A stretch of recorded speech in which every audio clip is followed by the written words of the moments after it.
So guys, we're back again with the Cherokee, and today we're gonna do the final thing to the full tune-up. We're gonna flush the radiator. So you have to go ahead and remove this skid plate right here. There's a couple of bolts. So the three down here, these are 13mm nuts, and then the ones on the sides, those are like 15mm bolts. So we're gonna go ahead and remove all four, those two and those two right now, and then this should drop down. The reason we're removing this is because we have to catch the coolant that's gonna fall out of the radiator hose on this side. So we don't want this coolant going all over the place. We're gonna try to catch as much as possible. With that skid plate removed, it opens up this whole section right here, and they're on there super tight. So we had to get the impact to break them loose. So now we're gonna go ahead and put the bucket right here. Then we're gonna go up there and disconnect the lower radiator hose. All right, so the Jeep is all the way in the back again. Let me see if I can show you guys real quick. When we were down here removing the skid plate, you can see all that is coolant. We noticed a little bit of rust on one of those freeze plugs. So we got a flathead and we started not poking at the rust, but just kind of like scraping it off. And that uncovered the rust hole on the freeze plug. So it leaked out all the coolant. Now we're gonna have to remove all this and get to the freeze plugs.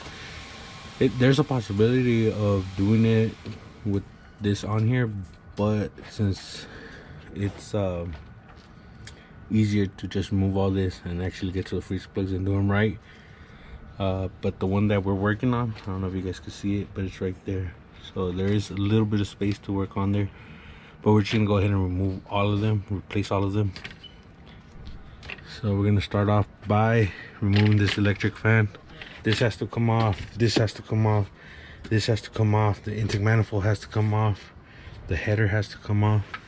So we're gonna start off by this, removing this with these two 8mm bolts right here. After you remove these two 8mm bolts, you just unclip the fan from the harness right here. This clip was already broken, so it was easy to just pull it off. So now we're gonna put these bolts back in, just with a couple of threads. Next, we're gonna get to the intake box. So you're gonna disconnect this line right here as well. So we're just gonna put this over to the side, and we're gonna remove. Actually, you know what? Yeah, we're gonna remove it from here. Unclip the box. And there is three 13mm, two bolts and one nut. So we're gonna remove those. With the airbox removed, we could go ahead and remove this linkage from here.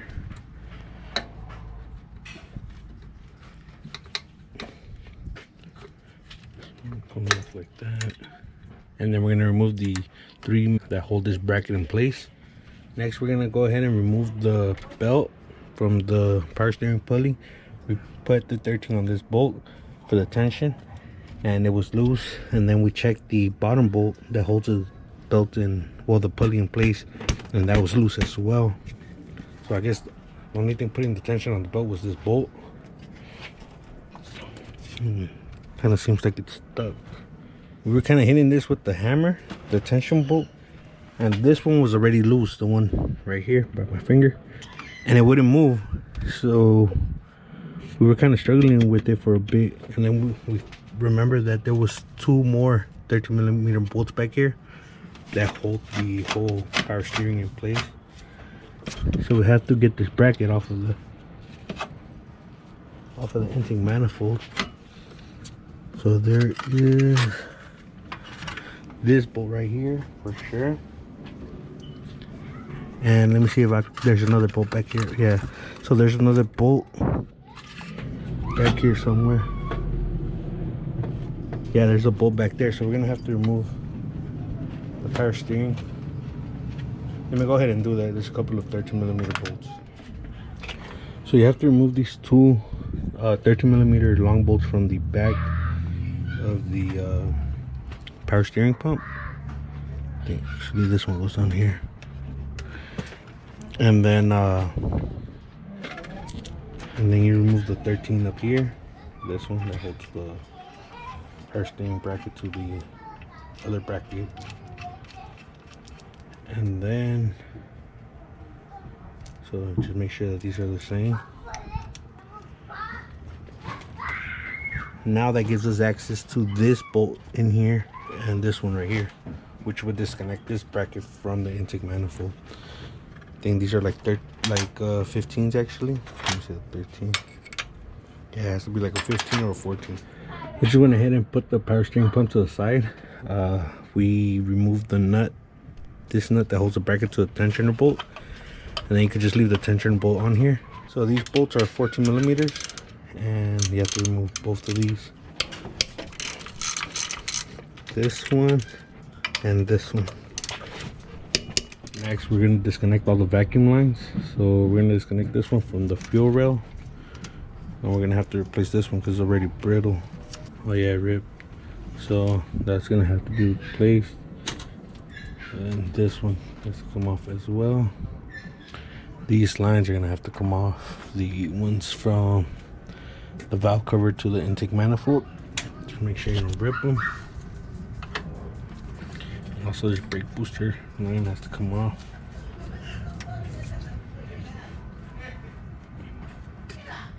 Once these lines are all disconnected, we're going to go ahead and remove these sensors off of the throttle body, well, the connectors off of the sensors on the throttle body. And just going to disconnect that one from there, like that. This one's not on.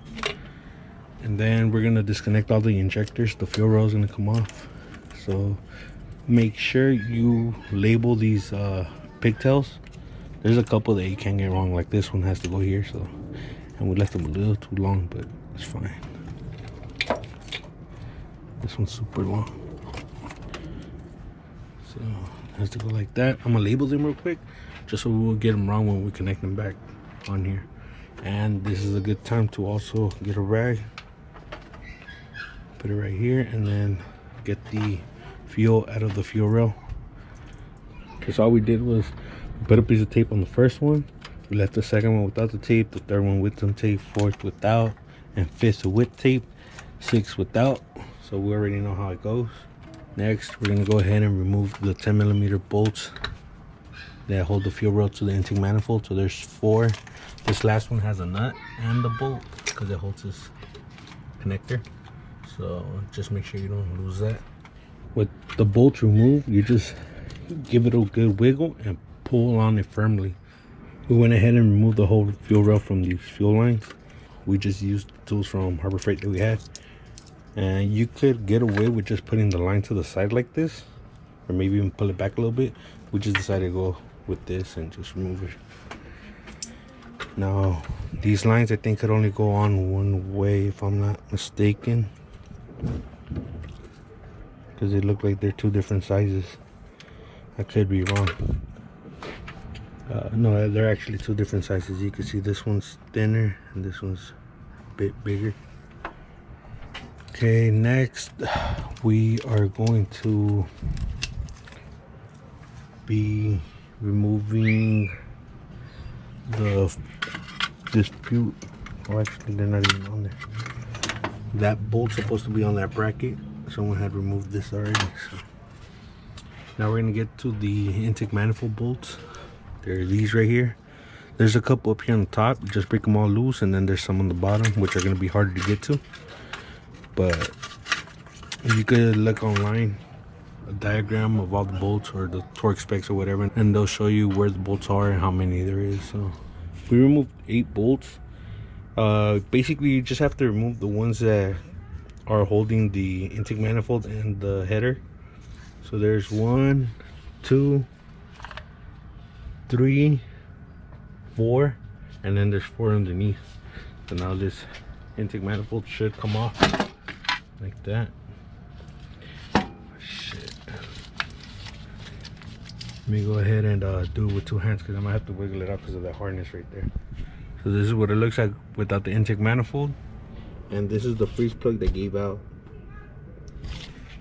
So you can see, I don't know how well you guys can see that, but there is also rust on that one. I don't know if it's rust or just grease. Now we're gonna remove the header. So there's those 2 bolts, and then there's 2 nuts up here, and then that bolt right there, and then the header comes out. This bracket has to come off for the header to slide off, because it comes in contact right behind it. So it's only 2 14mm bolts to remove it from the water pump. Now the header's gonna come up.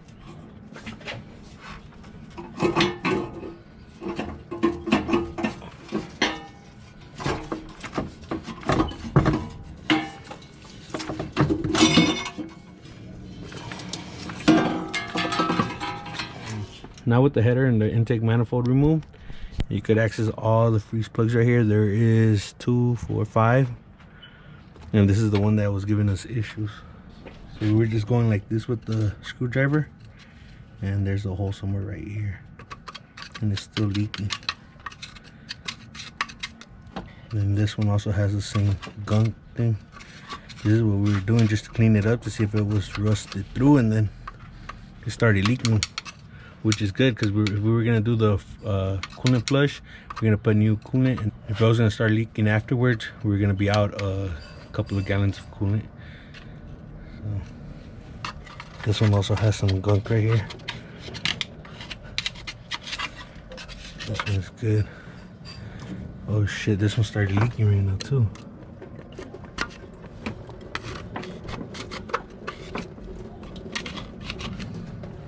So now with the chisel, we're gonna hit it at the bottom of the freeze plug.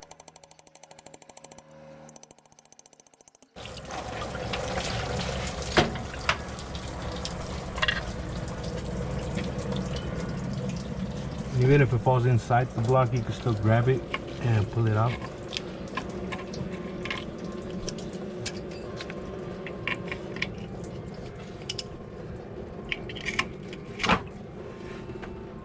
You can see how pitted these are.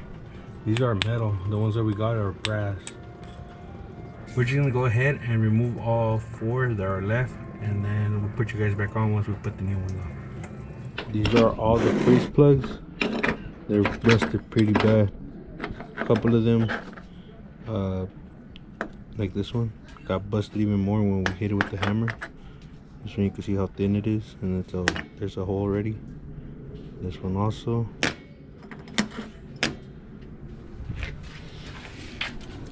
So there's good news and bad news.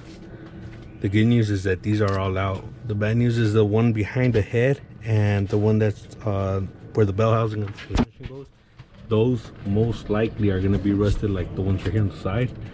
The issue with those back there is that there's no room to get the one on the head off unless you remove the head or you drop the motor or pull out the motor. The one behind the engine, you either have to, well, basically you have to remove the transmission to get to that one. We'll probably leave those for now and get to that when it starts leaking. Hopefully it's not anytime soon. And this would be a good time to replace your sensor up here. This one is new. They have replaced this. What else? The motor mount. It's also a good time to replace the motor mount. This radiator hose, you have a lot of room now.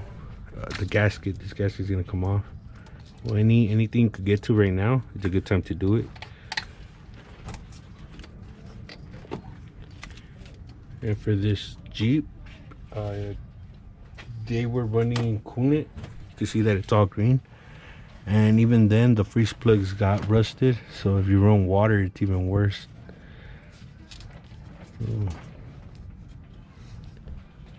There's some of the pieces of the freeze plug in here, so we're just gonna go ahead and clean these pockets right here real quick, get as much as you can off, and then we're gonna hit this with the red Scotch-Brite to clean up any burrs or anything, make it nice and shiny.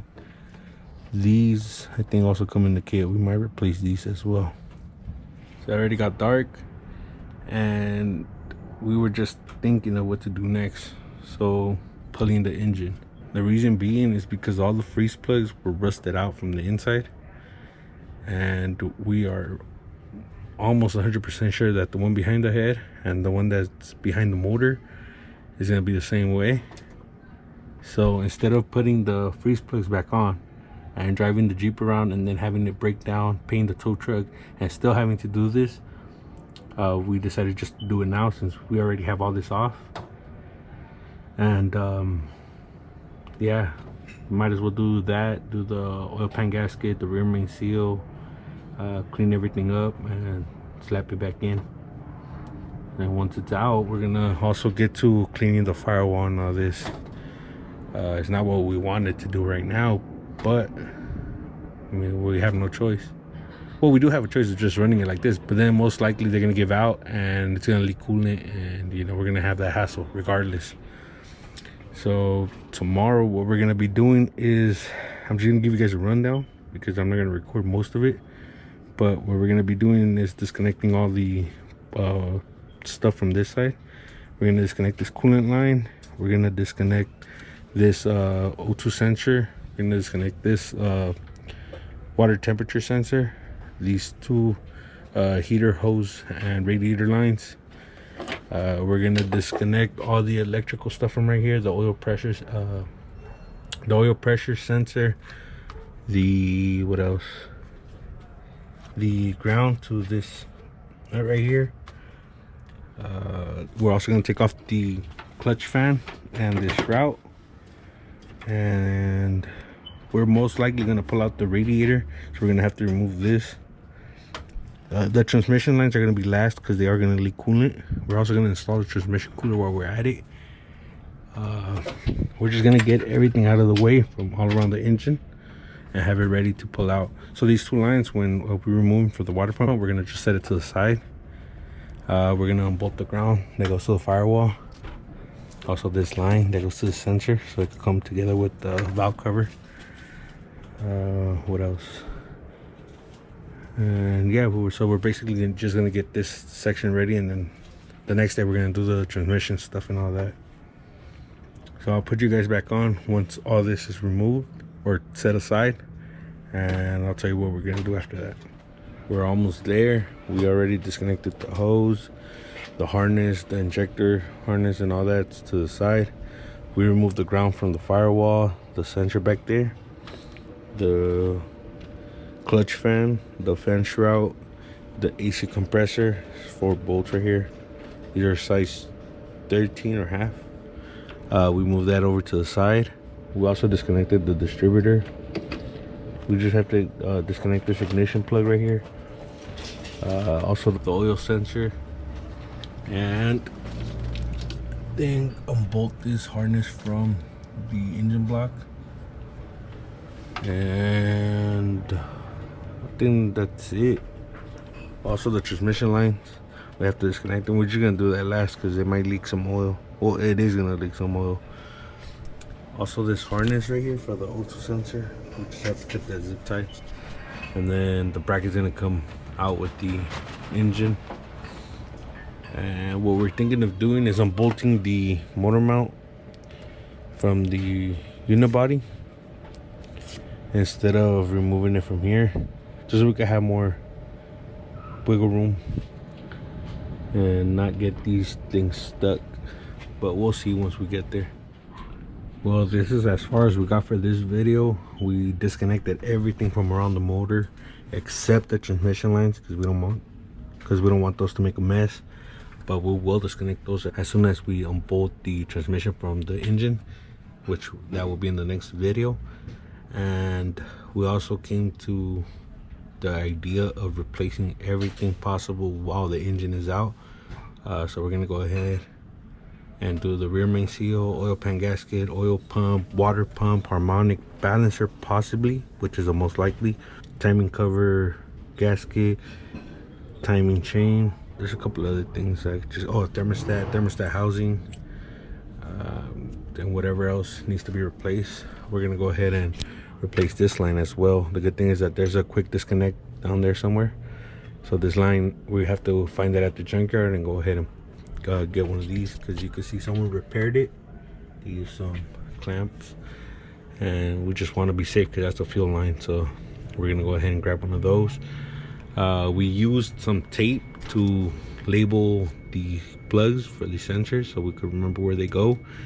The starter came off already, so everything on this side is basically out. We just have to pull the harness for the starter. We have to pull it out of the way. We scraped the gunk off of the engine, so we had a cardboard underneath, and we just scraped as much gunk as we could off of the engine.